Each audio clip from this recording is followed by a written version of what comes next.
we are hearing a lot about domestic bills, and the Labour Party has a policy on price capping domestic bills, but not much is being said about how retail, hospitality, and small businesses are going to cope, and the impact on them has not been really spoken about.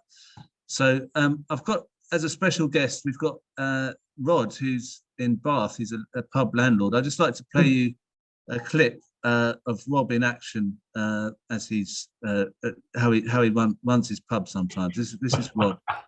Here you go. I came here to speak to this man, not your security. You have failed me. Thank you. Okay. I've been a Labour voter my entire life. You have failed to be the opposition. You have failed to ask whether lockdown was functioning. Do you understand? Thousands of people have died because you have failed to do your job and ask the real questions. Well, I am telling you now, and I hope this goes out, you have failed this country. You have. They've been on the front line keeping people alive. So I really don't need lectures from you about this pandemic. You've got one. Why? Can we come in? Okay. What are you doing? Here's the landlord. That man is not allowed in my pub. He's the landlord. I'm not going to physically hurt him. That man.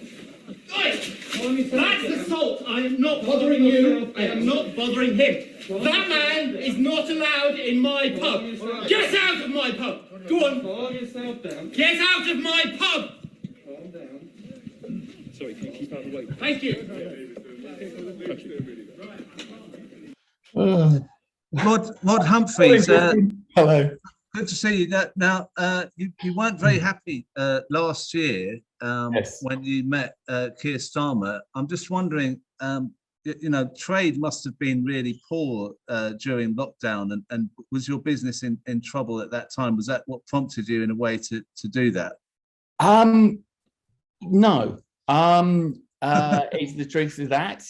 So yes, the business, we fought to survive all the way through. But that wasn't what made me angry. What made me angry was I was seeing the damage of lockdown. I was seeing the damage of all the fear and the dividing people. I was seeing the fact that the old men, mainly old men, who have for years treated my pub as their second home, were denied access and were being frightened silly for something which was clearly not true. Right. We don't. I don't really want to go into that because we'll. Sure. There's all kinds of. I don't. I mean, we've all, got. All under the bridge. I just wanted to check if that was in any way a part of what happened, but it wasn't economic from my point of view, particularly. Okay. So, how has trade been since then, and how are you feeling with these energy bills coming up? What kind of energy bills are you getting? So at the moment we're fine. Because our contract is running and it's fixed. When in a number of months that comes to an end, I haven't a clue. I have not a clue. So one of the things about that, of course, is we're completely hostage.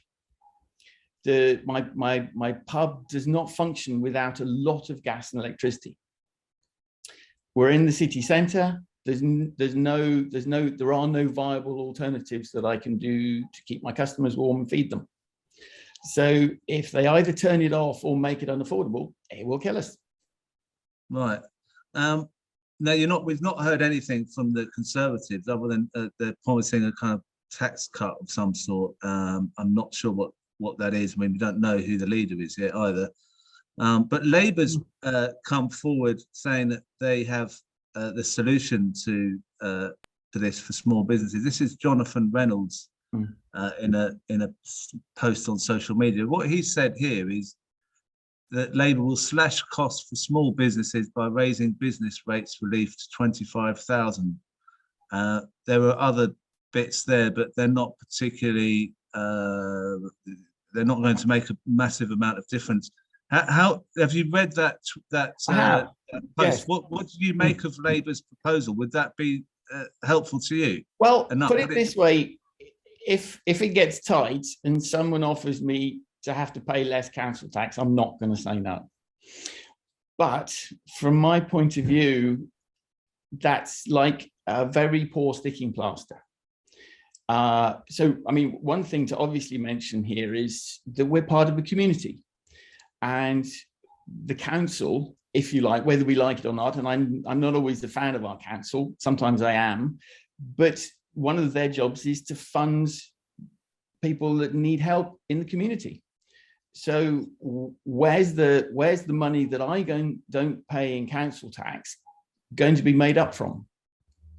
Do you see what I mean? There's if okay, so that helps us to survive perhaps, but it's going to be at a cost to somebody, probably someone in a quiet corner who's hidden, who's no one's noticing.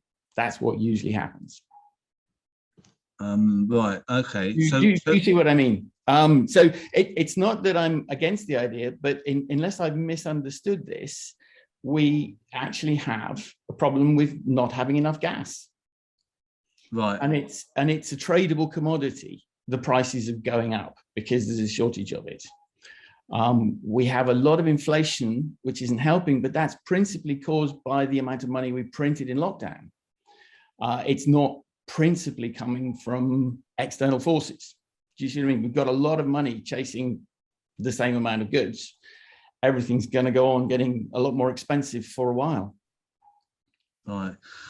Well, I'm going to bring on Professor of Accounting, Prem Sikka, who's written been part of a co-written letter to the Financial Times.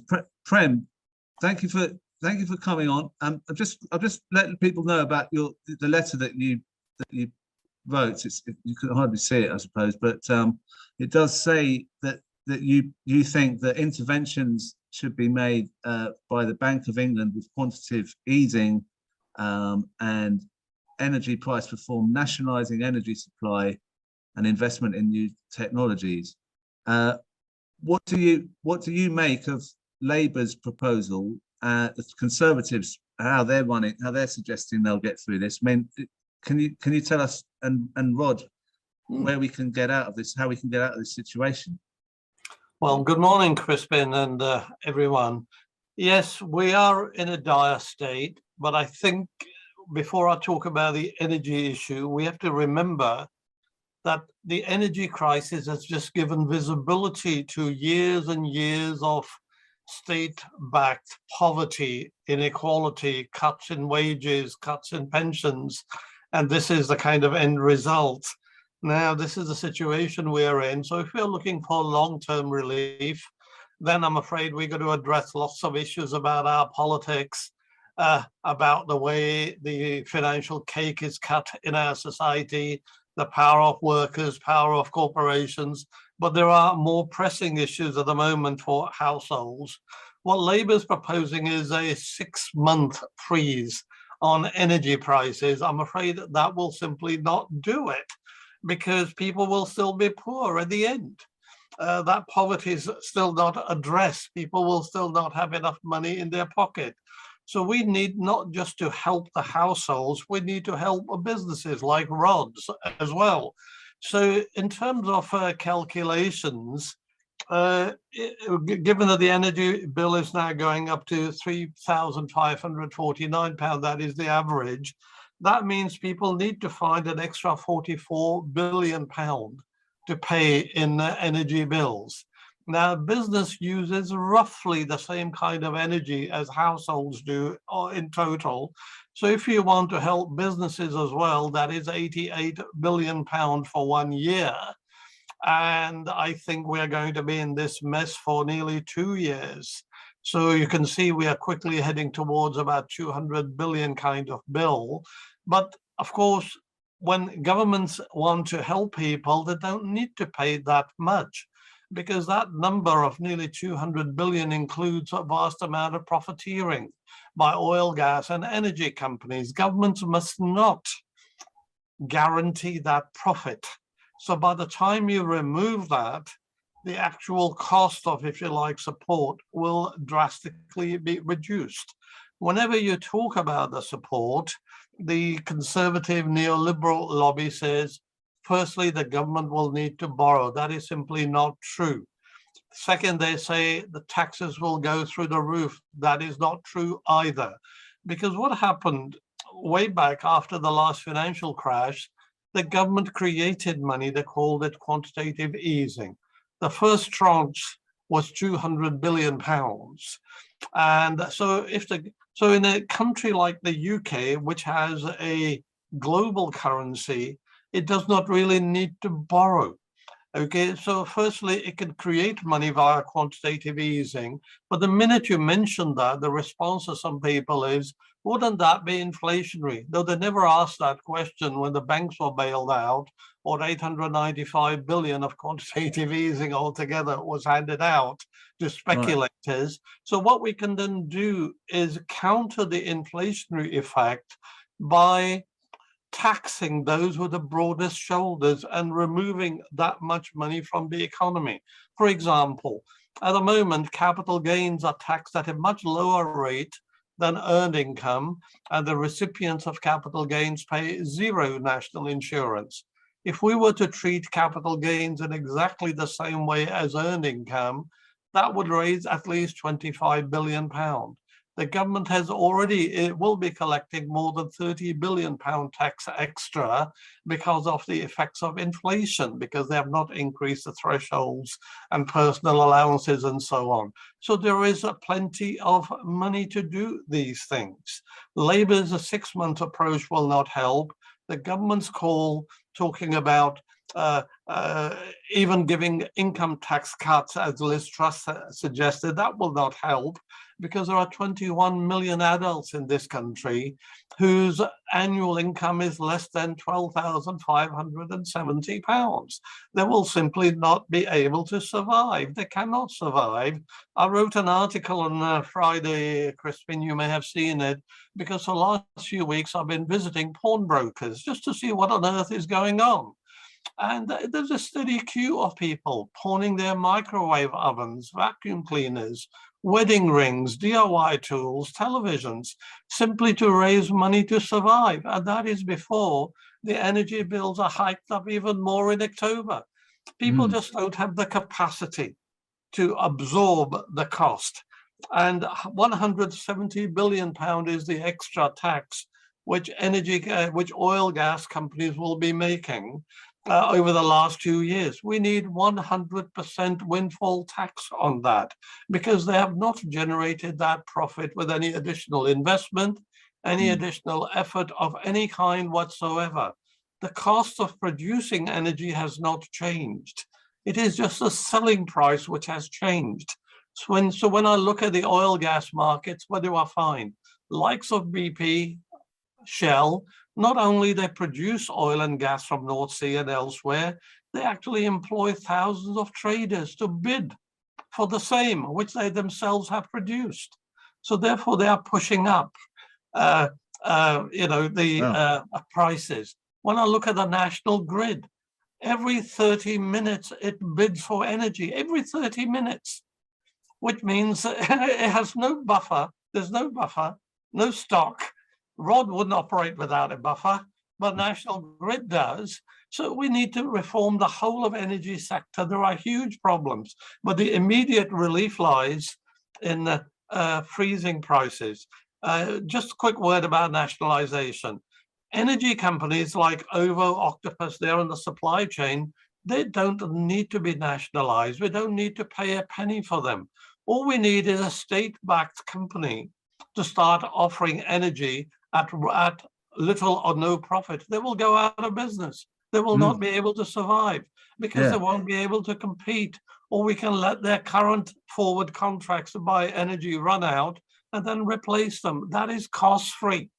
As regard the rest, with this quantitative easing, we would have a vast resource, and that resource can be used to buy any energy business that we want.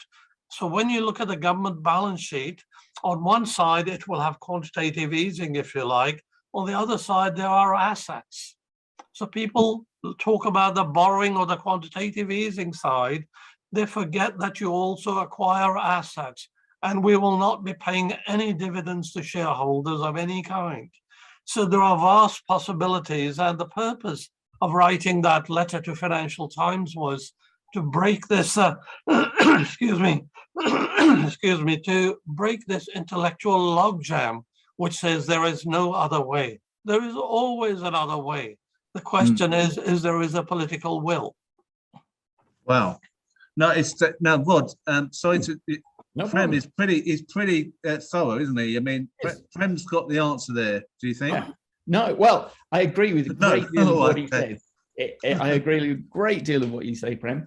But with this exception, that for me, one of the lessons of the last 2 years is that the business of quantitative easing, if you like, printing money, there's something called the Cantillon effect. I don't know if you're familiar with that.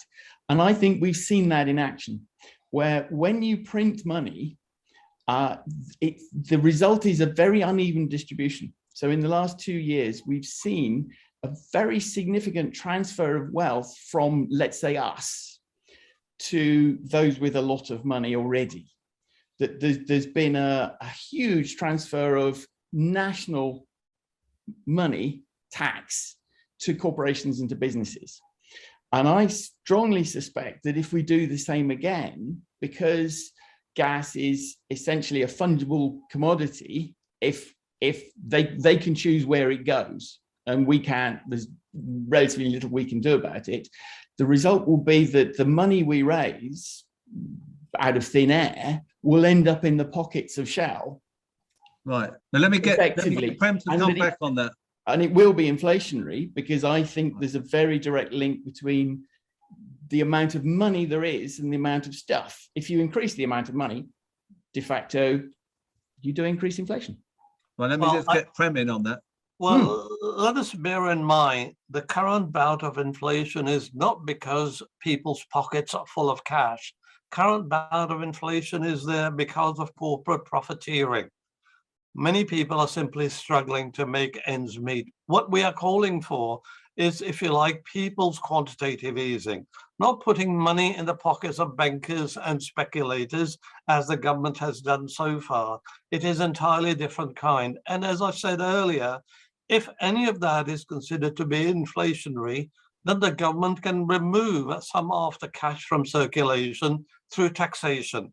So whereas conservatives and the neoliberals think taxes fund things, we are saying no, taxes actually help you to control inflation.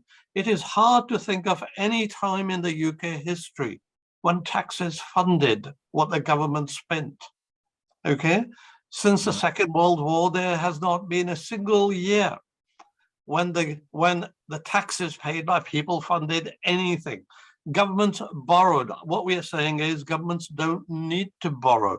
They don't need to run the printing press these days. It is simply a computer, a keystroke on your computer. It is a bookkeeping entry which helps to create a resource. And the government has that democratic mandate. So I agree it could be inflationary, but then I have indicated what the remedy for that is. Okay, but we are now going through an emergency. It is an existential threat to the lives of people, and we need to deal with that. And the only way really left is via quantitative easing. Right. Well, look. Thank you, Prem and Rod. I hope you can come back on, because I like the way you handle Starmer. It's Thank you. admirable. We all admire what you did there. I see John Dunn giving you solidarity there. Thank you. Thank you. Thank you. Thank you, Rod. Good luck. It was a everything. pleasure to be on. Thank Cheers. you very much. And thank you, Prem, as well.